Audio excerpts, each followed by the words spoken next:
in Chapter 12, The Age of Reform between 1820 and 1840. And believe me, ladies and gentlemen, this is going to be your shortest lecture of the entire course. Don't think you'll argue too much with me. The reform impulse. Basically, we started trying to think about the evils of industrialization and what was going on in our world, and we needed to make some changes. And some of the changes involved forming communities, which we call utopian communities. There were over 100 of them, and they were all varied. Some of them were governed by a leader, others were democratic. Most of them were religiously motivated. They wanted to make society a little bit more cooperative. And while they were doing this, they were trying to transform the traditional gender roles in marriage. But almost all of them insisted on the abolition of private property. In other words, when you joined one of these communities, you turned all your personal private property over to the organization. And they introduced communism and socialism to our language. The most successful of the groups, and the one that lasted the longest, is the Shakers. They had settlements from Maine to Kentucky all along the Cumberland Mountain Road and totaled over 5,000 members in the 1840s. It was founded in the late 18th century, which is the late 1700s, by Mother Ann Lee, a British immigrant claiming to be directed by God. And the Shakers believed that men and women were spiritual equals and that their work was equally important. That sounds good. But they avoided the traditional families based on the principle that men and women abstain from sex and should live separate lives in communal dorms, which is why the only way they could increase their membership was by recruiting, because there was absolutely no hanky-panky between the sexes. They were called Shakers for their religious services, which included a very frenzied dancing where I guess it was instead of taking a cold shower. They rejected private property, but they found economic success by marketing plant seeds, breeding cattle, and making beautiful furniture. It's an engraving of a Shaker dance. You see the women on one side and the men on the other, and you see black and white. Most of your utopian communities, they were all in the north. There was none in the south whatsoever. And as you can see, especially in New England and up around New York. And then, of course, you have the Church of Jesus Christ of Latter-day Saints, or we call them Mormons. A man named Joseph Smith founded the organization in 1829 in Upper New York State, and he claimed he'd found an ancient tablet called the Book of Mormon that supposedly tells about when Jesus visited the Americas. He had absolute authority over his followers, and he believed that church and state should be together. They believed in polygamous marriages, but most of the community was just not ready to accept all this, and not only were they driven from state to state, but they were persecuted, they were beaten, and there was violence. Their leader, a young man named Brigham Young, who had 10,000 followers and settled in a place called Utah. Then there was the Oneida, founded in 1848 in upstate New York by a man named John Humphrey Nose. Now, he was an evangelical preacher, and he preached that he and his followers had achieved moral perfection and were free of sin. First, they founded a community in Putney, Vermont, and private property was abolished, and a rather complex marriage system was devised. Now, in his system of marriages, any man could propose sexual relations with any woman, and the woman was free to accept or reject the invitation. Well, he was tried in court for adultery, and then he left Vermont and formed another Oneida. And it was a very dictatorial community ruled by him, and believe it or not, they practiced an early form of eugenics, which is, trying to make the best. You take the strongest man and the strongest woman and put them together to produce a strong child. It only lasted until 1881. But there were also communities that were not just in this country, they were overseas. One called Brook Farm, founded by New England Transcendentalists in 1841 near Boston. They hoped to show that manual and intellectual labor could coexist. Yeah, like you're going to get an author who wants to go out and shovel horse poo-poo. They modeled their community on the ideas of Charles Fourier, a French social reformer who planned communities with communal living and working, but private property for individuals. He called his settlements Felixes, and they were planned to the last detail. Brook Farm became a salon of sorts, attracting ministers and writers and teachers, and until, like I say, the residents and the writers and the ministers and the teachers decided they didn't like farm labor. So we disbanded after a couple of years. Then there's New Harmony. Robert Owen, the British industrialist, was, well, say, appalled by early industrial conditions, and he built a model textile factory in town, a new landmark in Scotland. In 1824, he purchased Harmony, a Utopian religious community in Ohio. It had been founded earlier in the 19th century by a German Protestant and didn't last. And here Owen established his new Harmony. His envisions were a society in which all children would receive an education. Now that's good. Women would have equal rights. That's even better, including access to education. And they'd have divorce rights. Wow. And property would be held in common. Sounds like a cool idea. But divisions at New Harmony led to its dissolution after a few years. So Owenism, it did influence the early labor movement and some educational reforms, and some women's rights advocates believed in about what he just said. There were communities in Utopia, Ohio, and a place called Modern Times in New York, all founded by anarchist Josiah Warren, who believed that all institutions that exercised any power over individuals was illegitimate. Now, most of us, we see private property as the basis of our economic independence and freedom, and marriage is the basis of social order. So for the vast majority of citizens, they were not going to join these utopian communities. The more typical of the reform impulse were the movements directed to freeing men and women from slavery or personal behavior, getting them so that they don't drink or they don't commit criminal acts. And a lot of these movements were inspired by the religious revivalism of the Second Great Awakening, which encouraged people to believe that sinners were free moral agents who could reform and could perfect both themselves and their world. One of the greatest organizations that had the most success was founded in 1826 called the American Temperance Society. They tried to convince Americans to stop drinking altogether. Oh, come on, let's be honest about this. The Americans have always, since day one, been pretty heavy drinkers, and they're not going to give it up. But in the 1830s, they claimed to have helped hundreds of thousands to stop drinking liquor by having them sign a pledge. But the temperance movement did invite hostility from some Americans because, well, they didn't like the idea of somebody else trying to make me change the way I do things. And they thought they're no less moral than that of the people who are not drinking. I mean, just because I have a drink doesn't mean I'm not moral. And many saw reform as an assault on their very own personal freedoms. Like I say, drinking was very prominent at everyday celebrations, at events, weddings, funerals, taverns, popular meeting places, in political places. It was just the thing you did. And the American Catholic, in particular the Irish and the German immigrants, of course they were against these reform movements because the Catholic Church didn't see drinking as being a sin. Unlike the Protestant reformers, they viewed sin as inevitable in society and individuals. And Catholics tended to place less emphasis on the individual as a free moral agent and begin to emphasize that communities centered on family and church. The old African adage, it takes a village to raise a child. But reformers faced a contradiction between their hopes to establish a moral order and expand personal freedom. Because their notion of freedom was kind of confusing. It was both liberating and controlling. The goal was to help Americans enjoy genuine liberty by liberating them from the slavery of drink, poverty, and sin. Yet they believed that self-fulfillment derived from self-discipline. So reformers are worried that the Western settlers and immigrants coming in, they lack self-control, and they require either private reform groups or the government to change their mode of behaviors. 1830s and 1840s, they began to build jails for criminals, asylums for the mentally ill, and orphanages, which is good. Because the reformers believed social ills could be cured, and I agree with them. Put an individual in an environment where their character could be changed, and the individual will turn himself into a productive citizen. And then there was a move to establish common schools, a tax-supported state school system open to all children. That sounds like a good idea. Now, in Kentucky, common schools were called schools where they educated teachers, but this is not referring to that. This is referring to public school system. Because in the early 19th century, most children were not educated, if at all. And if they did get education, it would be in a local school or a private academy or at home. But most children didn't have access to an education, and the lower class had to go to work anyway. But a man named Horace Mann, a Massachusetts lawyer and Whig politician, he led the effort to create these new common schools.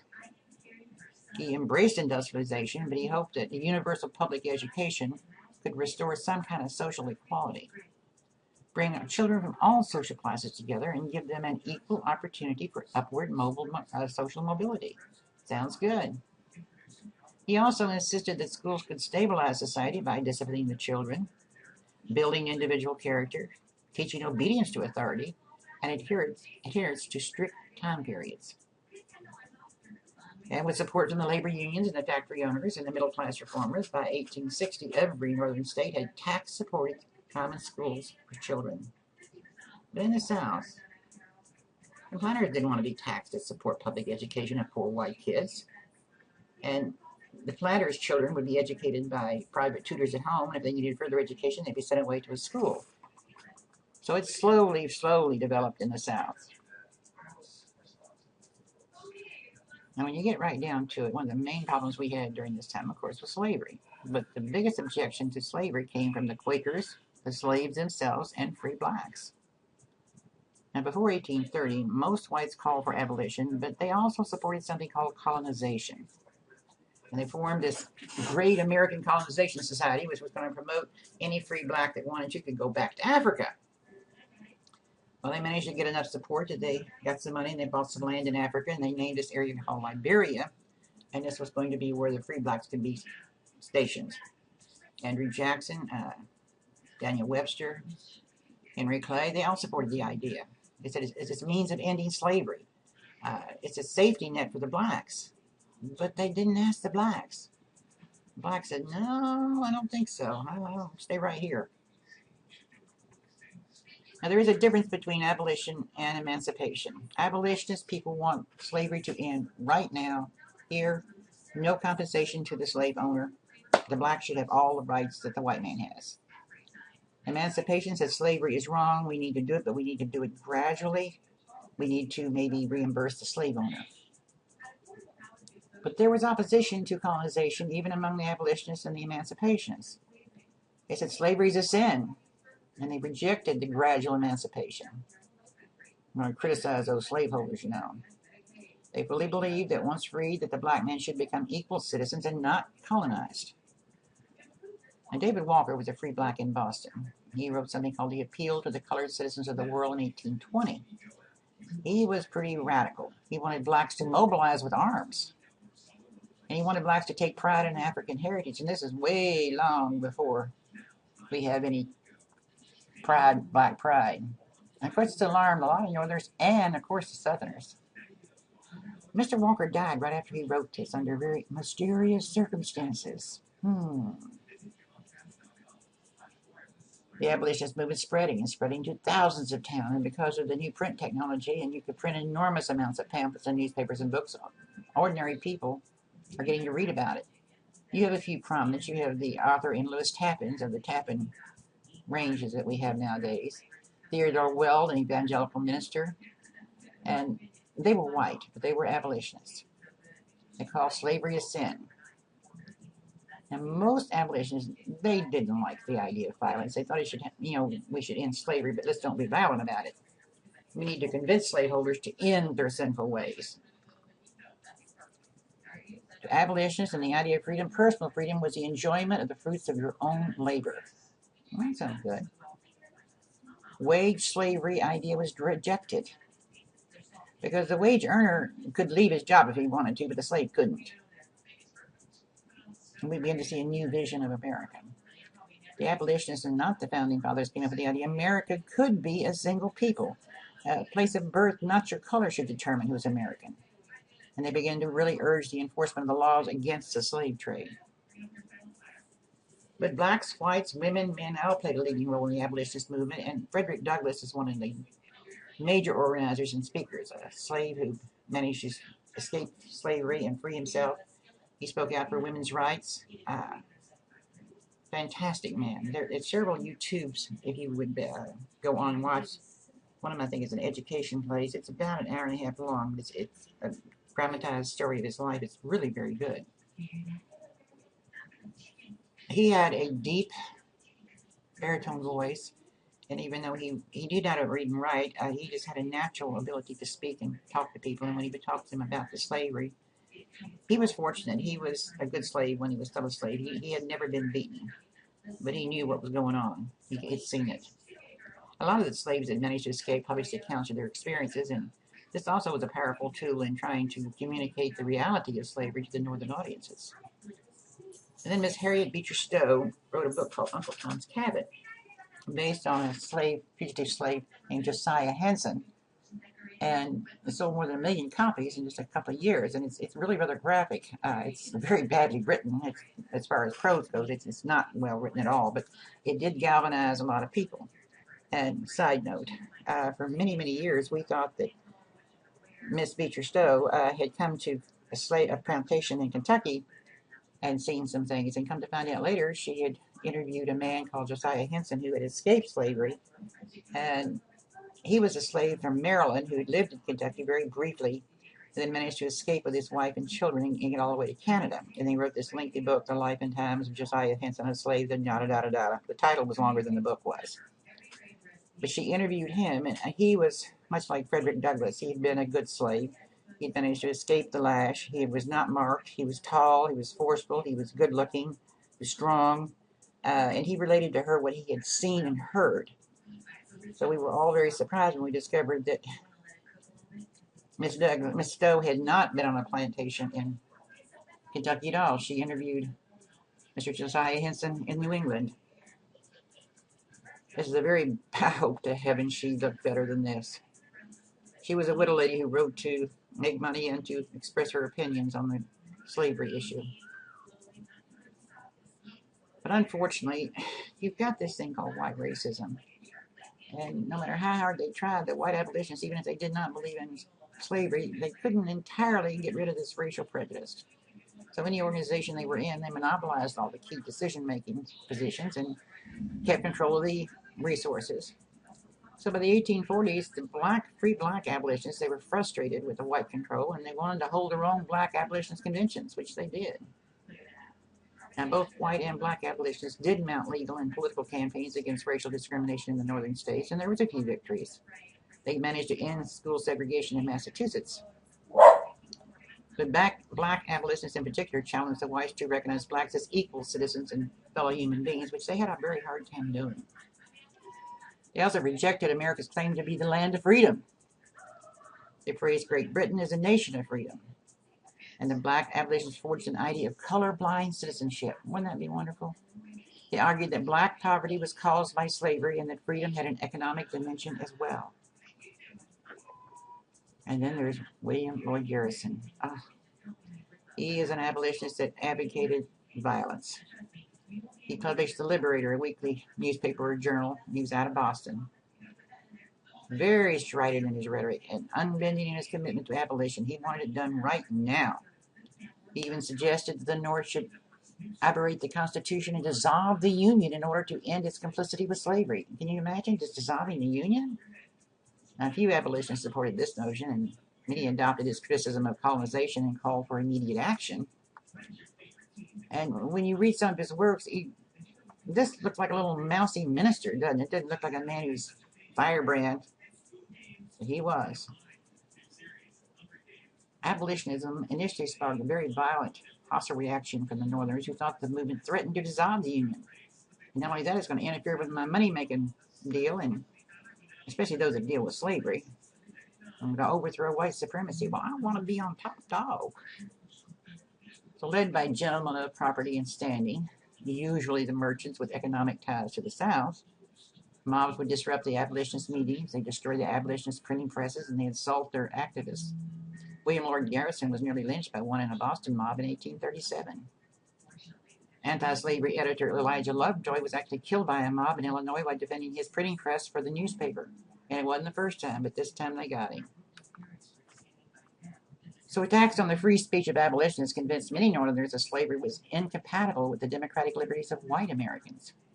So abolitionists began to broaden their appeal and try to win the support of the Northerners who cared little for black rights, but could be persuaded that slavery might threaten your own freedom. But the struggle to even discuss slavery and its abolition in public made abolition the first great struggle for free speech in American history. William Lloyd Garrison detested the Constitution as a covenant with slave owners. Others, like Frederick Douglass, believe it's good and it offered no protection to slavery, but it has its good parts. The abolitionists invented the concept of equality before the law, regardless of race. That's a good concept. And they concisely presented abolition as the culmination of the revolution's values of liberty and equality. It's just a paper that's been reprinted. You know, slave market of America. It's just sad to have slaves being sold in Washington, D.C., which will happen in 1850. Andrew Jackson's Attorney General allowed abolitionist literature to be removed from the mails as being incendiary. In 1936, when abolitionists flooded the White House of Representatives with petitions calling for emancipation in Washington, the House adopted what we call the gag rule, which prohibited that body of Congress from even considering the petitions. It wouldn't be repealed until another 1844, and in great part due to the efforts of a former President, John Quincy Adams, especially over the Amistad affair. But they would put them on a table, and they couldn't even talk about it. This is the problem, the conspiracy of silence. They weren't even allowed. It was so volatile. They just couldn't even talk about it. A real photograph, and that's, if you look, this is, you know who that is, don't you? Frederick Douglass. He was a good-looking man. I think he's the only black man at that organization right now. Something called the Grinke sisters were the first to apply the abolitionist doctrine of universal freedom and equality to women's status. Elizabeth Cady Stanton, Lucretia Mott. They're going to be the key organizers of the Seneca Falls Convention, which was the Women's Rights Convention of 1848, were also anti-slavery activists. The women's movement for freedom and the anti-slave movement are getting all mixed up. And Seneca Falls is in upstate New York, right on a railroad, where they have railroads and whatever the word I'm looking for is the canals. I mean, a lot of transportation, and they had an awful lot of organizations in that particular area. The Seneca Falls Convention denounced an entire social structure that denied women access to education, employment, poverty and wages, and children in the event of divorce, deprived women of independent legal status when they married, and restricted them to the home. Now, this is a little short YouTube.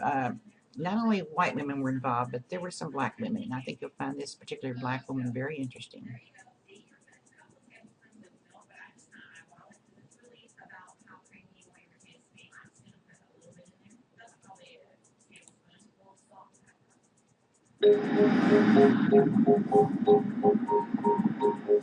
My plan is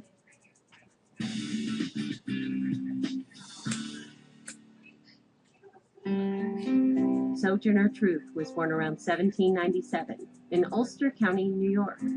Originally named Isabella Baumfree, Truth was sold at 11 years old along with a flock of sheep for $100. Sojourner Truth wrote about her life as a child in slavery, and she talked about experiencing sexual abuse and continued beatings and whippings by her slave owner.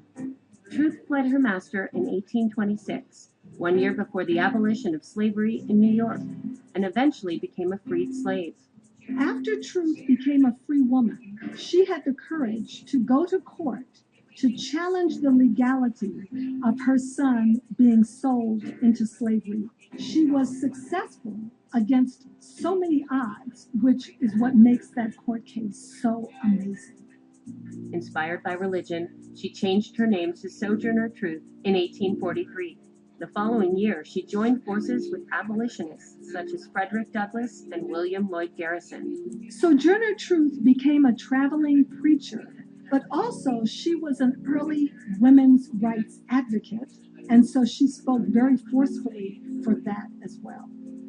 In 1850, she published her memoirs, and the following year, Truth delivered her famous speech at the Ohio Women's Rights Convention. The speech was later retitled Ain't I a Woman? And it was so powerful in part because it talked about the equality of work that was executed by black people in general, that people who were free and unfree worked just as hard, whether they were men or women. Following the outbreak of the Civil War, Truth recruited troops for the Union Army and met with President Lincoln in 1864, who gave her permission to become a counselor at Freedmen's Village. Sojourner Truth made a singular contribution during the Civil War. She agitated for Black people to be able to fight for their own freedom. Truth continued to campaign for abolition and women's rights until her death on November 26, 1883. In 2009, a statue of Sojourner Truth was unveiled at the U.S. Capitol, commemorating her legacy. Sojourner Truth was one of the gutsiest women in American history, Black or white.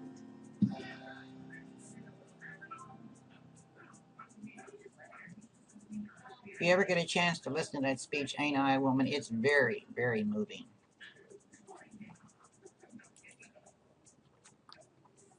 The issue of women's rights is very controversial, and most male abolitionists believe women should not occupy a position of power. They formed their own rival organization called the American and Foreign Aid Anti-Slavery Society just to keep away from the women. But fear among some abolitionists that the Garrison's radicalism on issues like women's rights and his refusal to endorse voting or running candidates for office was kind of stunning the movement's growth. But to make abolition a political movement, the men formed something called the Liberty Party, which is going to evolve into something else later on. But their candidate for president in 1840 received only 1/3 of 1% of the total vote. But even as some feminists entered the public sphere and challenged aspects of this cult of domesticity, they did accept other dimensions of women's subordination. A woman's job is to have babies and cook and clean, but she can do other things. And even staunch feminists like Susan B. Anthony avoided discussion of women's sexual freedoms in and out of marriage, and she had many children. But if you look at the gradual decline in birth rates over the course of the 19th century, it indicated that women were starting to exercise more freedom in their intimate lives. The abolitionist emphasis on the slave master's violation of the slave woman's body, it kind of gave a new slant to the reality of the idea of self-ownership for women's rights. The law of domestic relations assumed a husband's right of sexual access to his wife at any time he wanted it. He also had a right to inflict corporal punishment on her, and courts generally did not interfere unless the abuse was extreme, and even up into the 20th century they did not. By 1840, the abolitionist movement had accomplished its most important work. It spread the message of the anti-slavery throughout the North. It had awakened a rather broad array of people and groups to the evils of slavery and the necessity of its abolition. But the movement's greatest achievement was, as I stated earlier, the ending of the conspiracy of silence. And here we have Mr. Green explaining all about this.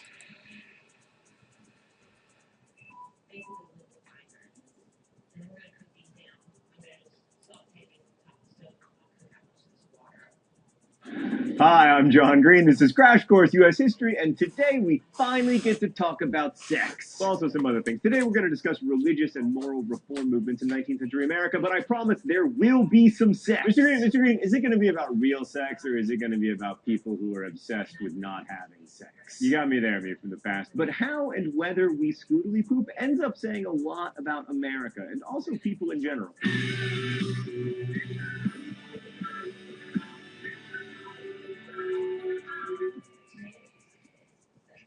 So one response to the massive changes brought about by the shift to an industrialized market economy was to create utopian communities where people could separate themselves from the worst aspects of this brave new world. The most famous at the time, and arguably still, were the Shakers, who were famous for their excellent furniture, so you can't say that they really fully withdrew from the market system. Still, Shaker communities did separate themselves from the competition that characterized free markets, especially in terms of the competition for mates. They were celibate, and therefore only able to increase their numbers by recruitment, which was made a little bit difficult by celibacy. But they did do a lot of dancing to sublimate their libidinous urges. They embraced equality of the sexes, and at their peak, they had more than 6,000 members. Today, they are still one of the most successful utopian communities to have emerged in the 19th century.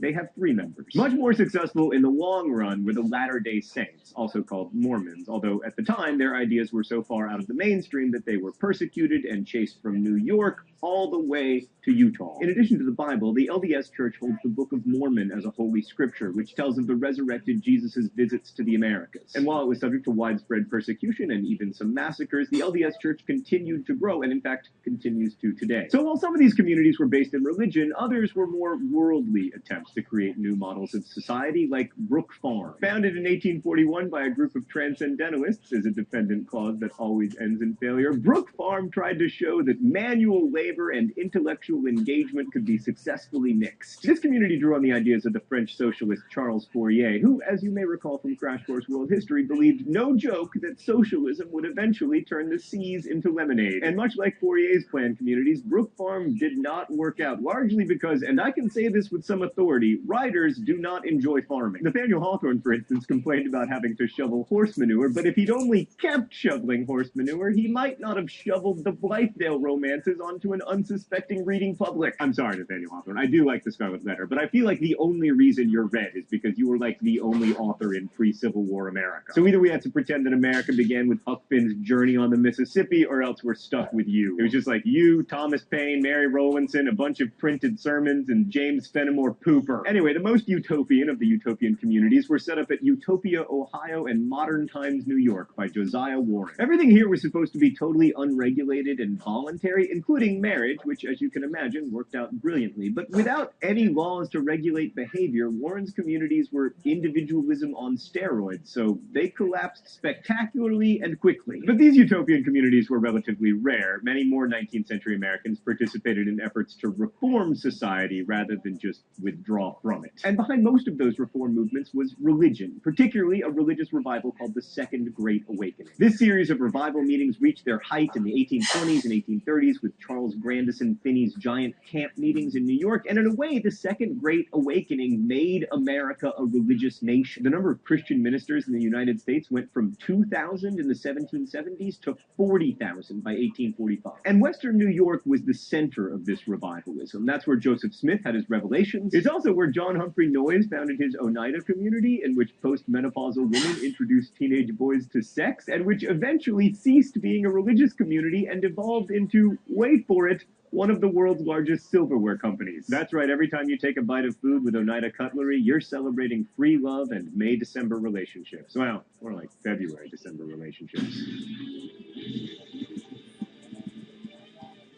So yes, religious fervor burned so hot in upstate New York that it became known as the Burned Over District. And New York remains the heartland of conservative Christianity to this day. Or not. The awakening stressed individual choice in salvation and a personal relationship with Jesus Christ, and it was deeply influenced by the market revolution. So while many preachers criticized the selfish individualism inherent in free market competition, there was sort of a market for new religions and preachers who would travel the country drumming up business. Awakening ministers also preached the values of sobriety, industry, and self-discipline, which had become the essence of both the market economy and the impulse for reform. There are 3 points I want to make about the religious nature of all these 19th century reform movements. First, it was overwhelmingly Protestant. Like all these new religions were Protestant denominations, which meant that they wouldn't have a lot of appeal to immigrants from Ireland and Germany who started to pour into the United States in the middle of the 19th century because A, those people were mostly Catholic, and B, reasons we'll get to momentarily. Secondly, many of these reformers believed in perfectionism, the idea that individuals and society were capable of unlimited improvement. And third, many of the reform movements were based ultimately on a different view of freedom than we might be used to. And this is really important to understand. For 19th century reformers, freedom was the opposite of being able to do whatever you wanted, which they associated with the word license.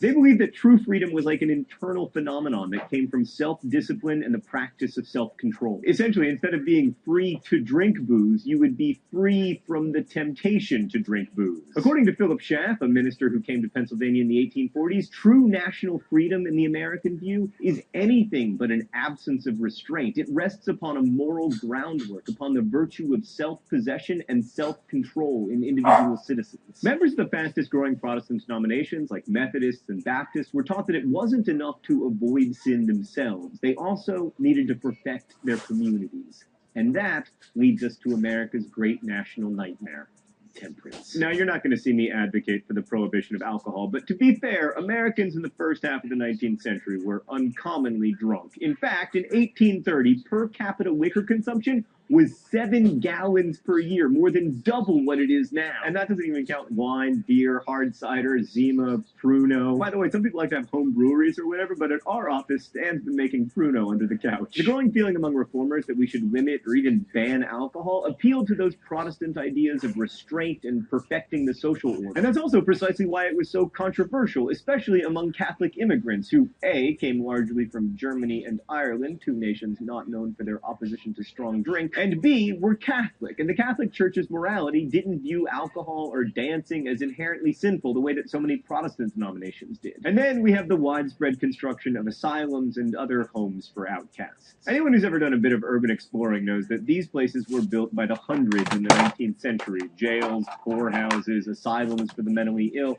and while they might not seem like places of freedom, to reformers they were. Remember, freedom was all about not having the choice to sin so you could be free of sin. Bear in mind, of course, that the crusading reformers who built these places usually chose not to live in them. And speaking of places you're forced to go, regardless of whether you want to, the mid-19th century saw the growth of compulsory state-funded education in the United States. These new schools were called common schools, and education reformers like Horace Mann hoped that they would give poor students the moral character and body of knowledge to compete with upper-class kids. And that worked out great. Just look where we are on the Equality of Opportunity Index. Now, this may seem like an obvious win for all involved, but many parents opposed common schools because they didn't want their kids getting moral instruction from the government. That said, by 1860, all northern states had established public schools, but they were far less common in the South, where the planter class was afraid of education falling into the wrong hands, like, for instance, those of poor whites, and especially slaves. Which brings us to abolition. Let's go to the thought bubble. Abolitionism was the biggest reform movement in the first half of the 19th century, probably because, sorry, alcohol and fast dancing, slavery was the worst. In the 17th and 18th centuries, the only challengers to slavery were slaves themselves, free blacks, and Quakers. But in the early 19th century, colonizationists began to gain ground.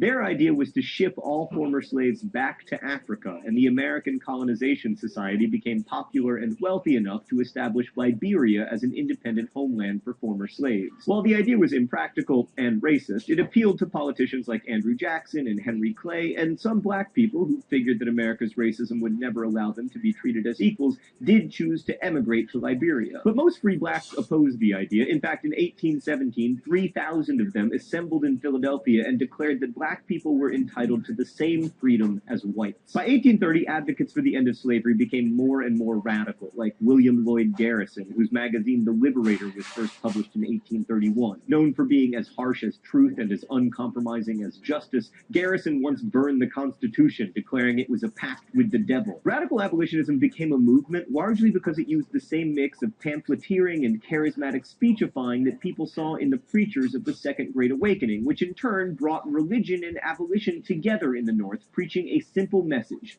slavery was a sin.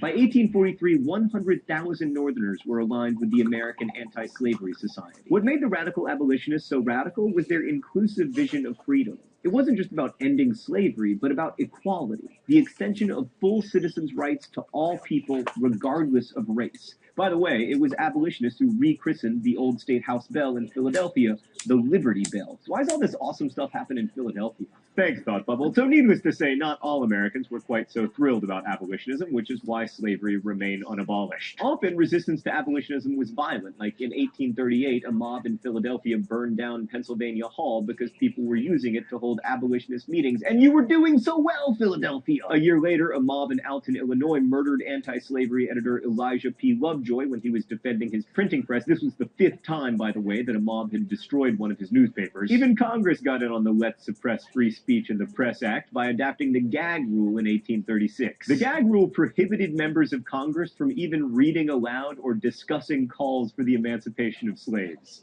Seriously. And you thought the filibuster was dysfunctional. The best known abolitionist was Frederick Douglass, a former slave whose life story was well known because he wrote the brilliant narrative of the life of Frederick Douglass, an American slave. But he wasn't the only former slave to write about the evils of slavery. Josiah Henderson's autobiography was probably the basis for the most famous anti-slavery novel ever, Uncle Tom's Cabin. Uncle Tom's Cabin sold more than 1 million copies between 1851 and 1854, and despite the unreadable, heavy-handed prose drenched in sentimentality, the book is a great reminder that bad novels can also change the world, which is why it was so widely banned in the South. But while based on a black man's story, Uncle Tom's Cabin was written by a white woman, which shows us that black abolitionists were battling not just slavery, but near ubiquitous racism, like Pat Boone re-recording Little Richard to make it safe for the white kids at the sock hop. They had to fight the pseudoscience arguing that black people were physically inferior to white people or just born to servitude, and they had to counter the common conception, still common, I'm afraid, that there was no such thing as African civilization. Oh, it's time for the mystery document?